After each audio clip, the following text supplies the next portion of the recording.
radiosi.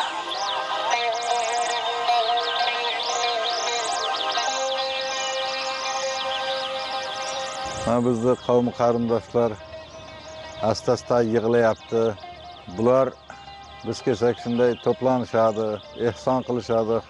Olisdagi odam kelsa, bular ham ishlarini tashlab, qancha zarur bo'lsa ham kelib shu yerda o'zlarining gurunglarini qilib olishadi. Seni bahanangda suhbatlashib olamizda deb menga haligi ham maqtab ham qo'yishadi. Hoji bobolar, hoji momolar bular suhbatlashib, men bular suhbatdan gap o'g'irlab, kutilmagan metaforalarni bildirmasdan telefonimga yoki daftarimga yozib olib ketaveraman. Mana hozir hayot qaynab turibdi bu yerda, qishloqda. Hamma ishlayapti. Birov kir yuvayapti, birov sigir sog'ayapti, birov pomidorni borib chopiq qilyapti, birov non pishirib yotdi. Bular hammasi o'zlarini ishini qilyapti-da. Mana endi men bu qarindoshlarni, jondoshlarimni, tilovchilarimni sizlarga bitta-bittadan tanishtiraman.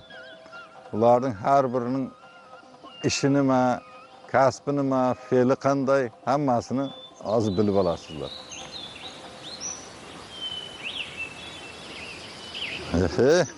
Savumchilarga salom. Bu meni Chinnixol opam, mendan kattasi shu kishi. Xizmatcha paytida ham ko'p sog'imchi edi. Hozir ham shu uyga kelsa, yangam sigirni sog'ib berib ketaveradi. Chinnixollarga onajonim sog'ishni o'rgatgan. Sigirdan qo'rqma, uni sigirni sog'ayotganda uning qo'shig'i bor o'zi. Ho'sh, ho'sh, yenamov, yeyib berov, yenamov deb qiladi. Sigirni enam deb murojaat qiladi. Sigirni inagam deydi. Qadim turkiyimizda inak degan so'z qolgan. Ana shu inakni sog'ib, onajonim sog'ayotgan paytda men mana shuncha masofada qo'limda bir chinni kosani ushlab turardim. Yenamov, bolam keldi, unga sovib berayin sutingdan deb enam qo'shiqqa qo'shib aytardi. So'ng shu sutni sog'ib bo'lgan zahoti chelakni qiyshaytirib menga kosamni to'ldirardi. Shu turgan joyimda shuni ichib olardim.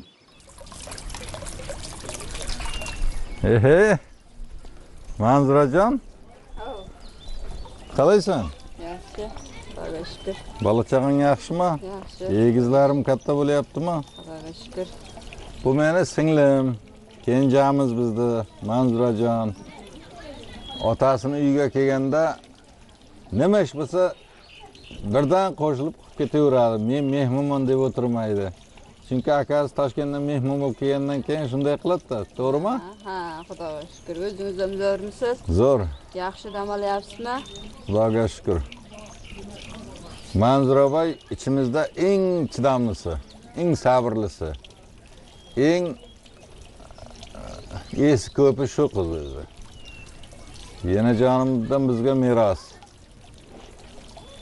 Otamga mehribon. Shu boysindan bu yoqqa jo'nashdan oldin qatpatir qilib oladi otamga deb o'zi jemagan bir haligi go'shtlarni qaynatmani yaxnas qilib olib kelib boboga tutadi otasiga. Umri uzoq bo'lsin.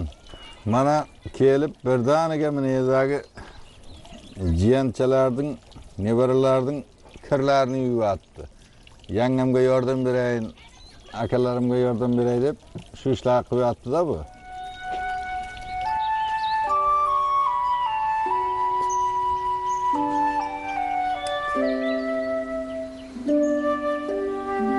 Hey, dehqon momolar, assalomu alaykum. Hosillar ko'p bo'lsin. Hasharga kelibsiz-da? Hasharga keldik, ko'p joyga o'tgan ekan.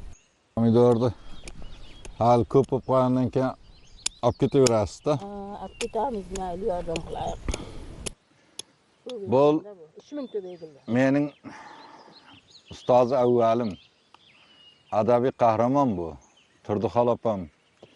Meni 5,5 yoshimda savodimni chiqargan, alpomishni o'qitib, yodlatib, keyin o'qishni o'rgatgan.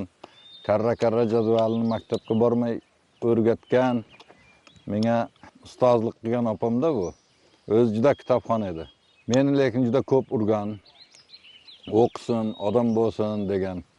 O'zi shunday kitobxon bo'lgani uchun onamiz betap bo'ldi, boshqa sabablar bo'ldi, o'qiy olmay qoldi o'qishga. Lekin farzandlari hammasi o'qidi. Mana shu bilagimga, mana shu chap qo'limga 7+4 necha bo'lishini bilmay qolganman. Juda qo'rqib qolganman-da, hayajonlanib. Gilam tikib o'tirib edi, juvoldiz bilan. Shu juvoldizni shartta sug'urib olib, 7+4 teng 11 bo'ladi deb menga 11 deb yozgan. Qon atib, qon tomgan daftarga. Ana shundan keyin meni uxlab yotganimda ham 7 ga 4 qo'shsa necha bo'ladi desa 11 bo'ladi deb aytib bera olaman. O'qisin deb jazolaganman-da o'zimcha endi. Onam rahmatli tinch qo'y, buncha qiynama desam, o'qish kerak bu. Nimaga shunday qo'ymaganman-da, o'qish kerak, bu o'qish kerak. Keyin farzandlarim ham shunday talab qo'yib olganman. Mana tag'am o'qidi-ku, o'qisa bo'lar ekan-ku deb. Bu ximiya bo'yicha birinchilikni olib kelishdi rayonlarga borib. Bu birinchilikni olib kelgan kuni men ovqat yemasam ham to'yib, qornim to'yib. Shuncha ruhiyatim ko'tarilib ketar edi-da. Ikki og'am bu, men buning ikki og'aniga yig'lab uyga kelguncha 3 kilometrda yig'lab kelganman. Dugonalarim ham qaramay. Men shuncha o'qisam ham ikki oldi deb. Bir marta ikki og'a. Buningiz ikki oldi deb kelib onamga arz qilib buni urib to'balab. Alifbadan avval deb kitobi chiqdi. Birinchi kitobi chiqqanda yig'laganmiz hamma qarindoshlar, unda onajonim ham bor. Tohir va Zuhra kinosini qo'ydi. Shu to'da bo'lib ko'rdik tagin. Tohir bilan Qorabotir qilichlashadigan joyi bor. Shuni opam ham erkakcha kiyinib olgan. Men ham keyin ikkalamiz qo'yding, unda katta qirliq bo'ladi.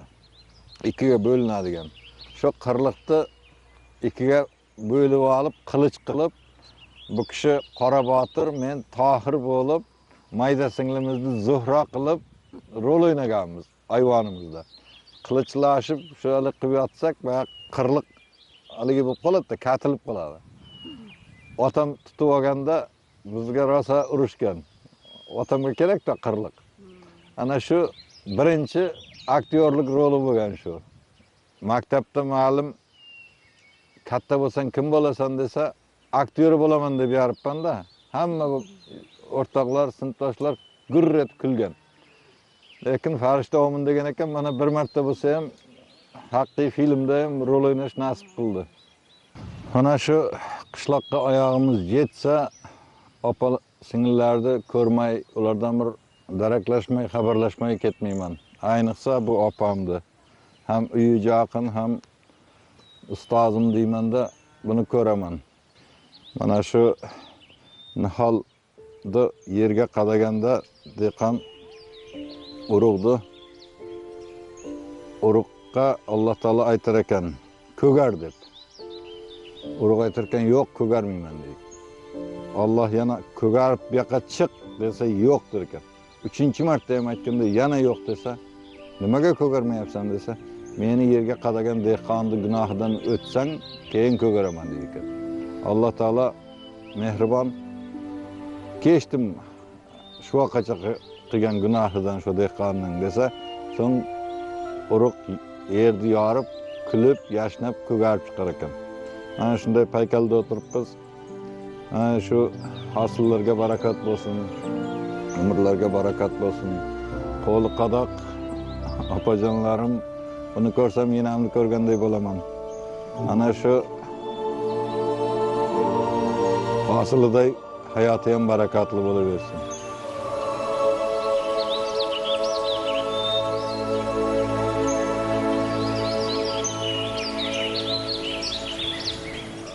Assalomu alaykum yana bir bor. Ya bismillah. Qani, hoji bova bir duo qiling qani. Yurtimiz tinch, osmonimiz safo bo'lsin. Allohu akbar. Bu kishilar mening azizlarim, ildizlarim. meni bo'g'ib bo'g'ilib katta qilganlarim, mana bu Hoji bobo amakimiz, otamizning ukalari Poshaqul Hoji bobo, ham qaynotamiz, bu Hoji momo, ham xolamiz, ham momomiz. Bu kishi akam bo'ladilar, Hoji aka. Mana shu menga ko'p kitob toshib charchamagan akam shu kishi. Yangamiz, singillar, pochcham, mana amakim, do'stim Bahodirboy. Bular mana shu hali qarindoshlar endi kela boshladi. Ularning bir qismi o'tiribdi bu yerda. Ular kelgandan keyin bu supa tor bo'lib qoladi. Kelganda bu yerdan avvalo quyoshdan, keyin otamdan, akamdan, opa-singillardan, hammalaridan quvvat olib, energiya to'plab ketaman-da men. Bizda mana shu yerda shu ona tuproq, ona daryo ulg'aytirgan.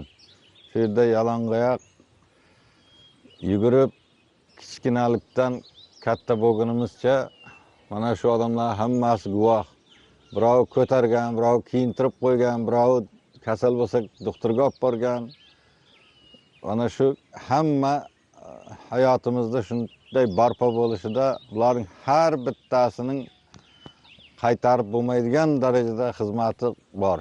Shunday qarzim bor bulardan. Biz birga yashaganmiz. Bu Shodmonqullar, mening oilam mana shu yerda bir uyda yashaganmiz. Mening bolamday gap.